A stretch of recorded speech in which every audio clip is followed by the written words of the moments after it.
आज हम लोग पृथ्वी की आंतरिक संरचना पाठ को पढ़ेंगे। कक्षा 7 के सभी बच्चे पाठ 1 पृथ्वी की आंतरिक संरचना, ठीक है।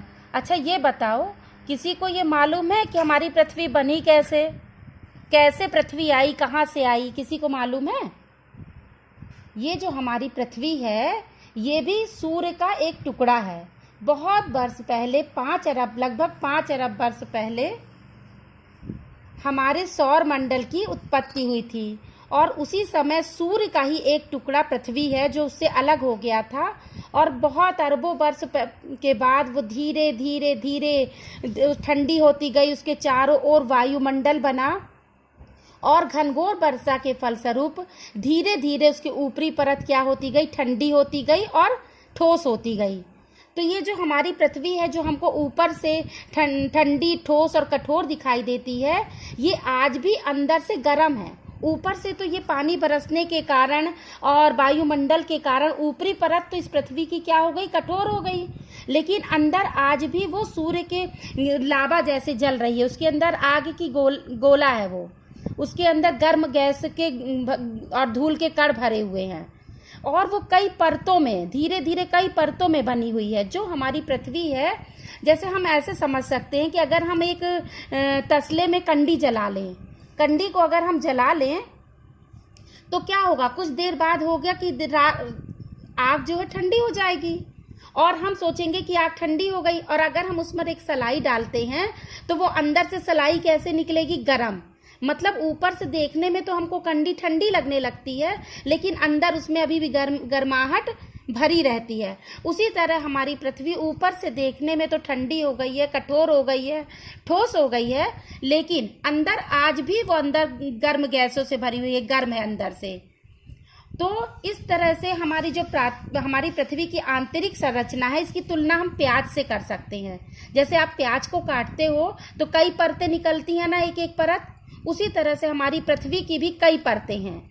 तो जो इसकी ऊपरी परत है, सबसे ऊपरी परत है, ये इसको हम कहते हैं भूप्रपर्टी। क्या कहते हैं?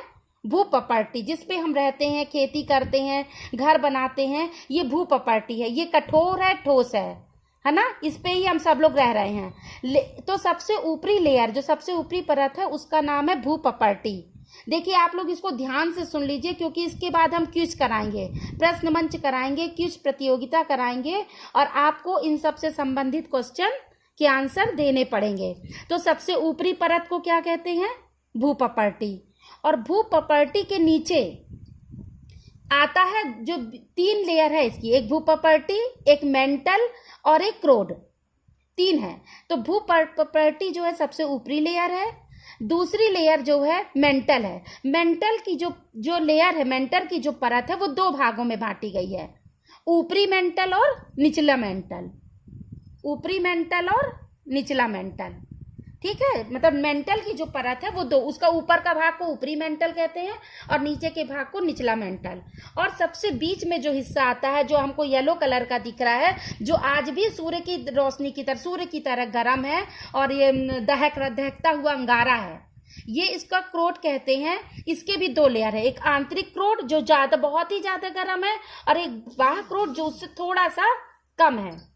इस तरह हमारी परतें तो 3 हैं, भूप्रपर्टी, मेंटल और क्रोड। लेकिन भूप्रपर्टी सबसे पहली ऊपरी परत है, दूसरी परत है ऊपरी मेंटल और निचले मेंटल को 2 भागों में बांटा गया है, ऊपरी मेंटल और निचला मेंटल। और जो क्रोड है उसको भी 2 भागों में बांटा गया, आंतरिक कोड, आंतरिक माने अंदर वाला, और बाह्य कोड मतलब बाहर वाला। अभी आपको बिना देखे, मतलब एक बार देख के इसका चित्र बनाना है कापी में, और फिर बिना देखे आपको याद रखना है कि पहली परत क्या है, भूप्रपर्टी, फिर हमको मेंटल के 2 हिस्से बनाने, इनके नाम देने पड़ेंगे, आपको नामांकन करना पड़ेगा, ऊपरी मेंटल, निचला मेंटल, फिर आंतरिक कोड को बनाना पड़ेगा, आंतरिक कोड और बाह्य कोड। इसी तरह से देख के आपको कापी में चित्र बनाना पड़ेगा। और इन सब की गहराई भी है। इन सब की गहराई कैसे देखेंगे कि जो ऊपरी परत है वो हमारी 35 किलोमीटर है, ठीक है, और जो ऊपरी मेंटल की है 35 से 700 किलोमीटर, निचला मेंटल 2900 किलोमीटर तक जाता है। और उसके बाद आंतरिक बाह्य कोड जो है हमारा वो 5259 किलोमीटर, और जो आंतरिक कोड है 6371 किलोमीटर है। ठीक, इसको आप समझ लिए और इसका चित्र आपको एक बार कॉपी में बना लेंगे तो आपको पूरी परतों के नाम याद आ जाएंगे और किस परत का कितना नामांकन करना है। कुल 6 भागों में 5 हैं, एक भूपपर्टी, ऊपरी मेंटल, निचला मेंटल, आंतरिक क्रोड और बाह्य क्रोड। और इसका चित्र बनाना है, नीचे उसमें लिखना है पृथ्वी की आंतरिक संरचना।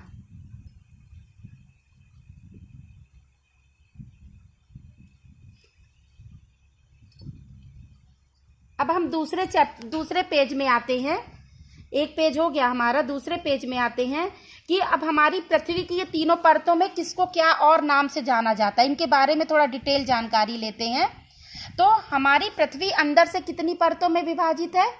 3 परतों में, भूपपर्टी, मेंटल और क्रोड।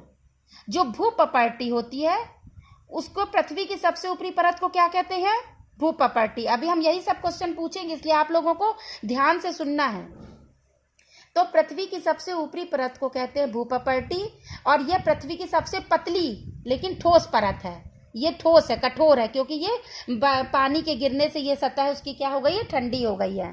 ठीक है, और ये इसकी जो मोटाई है भिन्न भिन्न स्थानों पर अलग अलग है। समुद्र की तलहटी पर इसका निर्माण करने वाली जो भूपपर्टी है 4 से 7 किलोमीटर है। ठीक है, और जो महाद्वीपों पर है वो 35 किलोमीटर और पर्वतों पर इसकी मोटाई जो है 70 किलोमीटर। अब दूसरी चीज ध्यान रखने वाली बात यह है कि इस पृथ्वी की सबसे ऊपरी परत को जो भूपपर्टी कहलाती है, इसका एक दूसरा नाम भी है, उसको हम कहते हैं सियाल। अब ये सोचो कि इसका नाम सियाल क्यों पड़ा? इसलिए क्योंकि इसमें सिलिका और एल्युमिनियम पदार्थों की अधिकता है। इस परत में जो हमारी पृथ्वी की ऊपरी परत है इसमें सिलिका और एल्युमिनियम ज्यादा पाया जाता है। सिलिका को SI लिखते हैं और एल्युमिनियम को Al। ठीक है, तो SI और Al ही मिलाकर के यहाँ पर बना दिया गया सियाल, इसलिए इसका नाम सियाल है। आपको याद रखना पड़ेगा कि भूपपर्टी का दूसरा नाम सियाल है। और सियाल क्यों पड़ा? क्योंकि इसमें सिलिका और एल्युमिनियम की अधिकता है, इन दोनों की। आप देखते होंगे कि जमीन में आपको बालू ज्यादा दिखती है, बलुई मिट्टी है ना, और एल्युमिनियम इन सब के कारण कठोर हुई है। बालू के कारण मुलायम भी और कठोर भी है, इसलिए इसका नाम सियाल रखा गया है। अब आते हैं हम दूसरे पे, मेंटल। जो दूसरी परत हमने बताई थी आपको चित्र में, वो मेंटल इसको कहते हैं। इसकी जो परत होती है करीब 2900 किलोमीटर की गहराई तक होती है। ठीक है, अब मेंटल का भी दूसरा नाम है। मेंटल का दूसरा नाम क्या है? मेंटल का दूसरा नाम है सीमा। सीमा इसका नाम क्यों पड़ा? क्योंकि इसमें भी सिलिका भी है और मैग्नीशियम है। उसमें एल्युमिनियम ज्यादा था, इसमें मैग्नीशियम है। सिलिका और मैग्नीशियम पदार्थों की अधिकता के कारण इस परत को क्या कहते हैं? सीमा। तो आपको ये याद रखना जरूरी है कि मेंटल का दूसरा नाम सीमा है, भूपपर्टी का दूसरा नाम सियाल है, और ये सियाल सिलिका और एल्युमिनियम से बनी हुई है और ये सियाल और सिलिका और मैग्नीशियम से बनी हुई है। एक बात यहाँ आपको, ये जो ग्रीन से बना हुआ होता है इसमें हमेशा बहुत काम की चीजें लिखी होती हैं। भूपपर्टी और मेंटल का ऊपरी भाग, भूपपर्टी और जो मेंटल परत हैं, इन दोनों को मिलाकर ही हमारा क्या बनता है? स्थलमंडल। और इसकी मोटाई जो है 10 से 200 किलोमीटर के बीच की होती है। अब हम आते हैं अपनी तीसरी परत पर, क्रोट पर। ठीक है, पृथ्वी की सबसे भीतरी कोट जो बहुत ज्यादा गर्म है, आपको येलो रंग से दिखाई दे रही है, जो सूर्य की तरह आज भी आग का गोला ही बनी है। पृथ्वी आज भी अंदर से आग के गोले की तरह ही दहक रही है, ऊपरी परत उसकी ठंडी हो गई है। तो जो हमारा ये है, इसको क्रोड और मेंटल की सीमा 2900 किलोमीटर की गहराई पर है। क्रोड परत भी 2 भागों में, हमने बताया था ना कि क्रोड को भी 2 भागों में बांटा गया है, बाह्य क्रोड और आंतरिक क्रोड। ठीक है, अब इसका भी तीसरा अलग नाम है। जैसे इन दोनों का, मेंटल और भूपपर्टी का नाम था, क्रोड का नाम है निफे। ये आपसे प्रश्न पूछे जाते हैं कि क्रोड का दूसरा नाम क्या है? निफे। और इसका नाम निफे क्यों पड़ा? क्योंकि इसमें निकिल और फेरम, लोहे को कहते हैं अंग्रेजी में फेरम, लोहे और निकिल से बनी ये परत है, इसलिए इसका नाम क्या रखा गया? निफे। NIFE को मिला दिया गया, निफे। तो क्रोड का नाम क्या है? निफे। अभी आप यहाँ तक इतना ही समझिए कि आपको तीनों परतों को जानना जरूरी है। पृथ्वी की 3 परतों में विभाजित किया गया है पृथ्वी को, है ना, भूपपर्टी, मेंटल और क्रोड। भूपपर्टी सबसे ऊपरी परत है, मेंटल दूसरी परत है, क्रोड तीसरी परत है। भूपपर्टी का नाम दिया गया है सियाल, मेंटल के 2 भागों में बांटा गया, और मेंटल का नाम दिया गया है सीमा, और क्रोड का नाम दिया गया है आपको निफे। अब थोड़ा सा इधर और आइए, मेंटल के दो भाग हैं, कौन सा, ऊपरी मेंटल और निचला मेंटल। और क्रोड के दो भाग हैं, बाह्य कोड और आंतरिक कोड।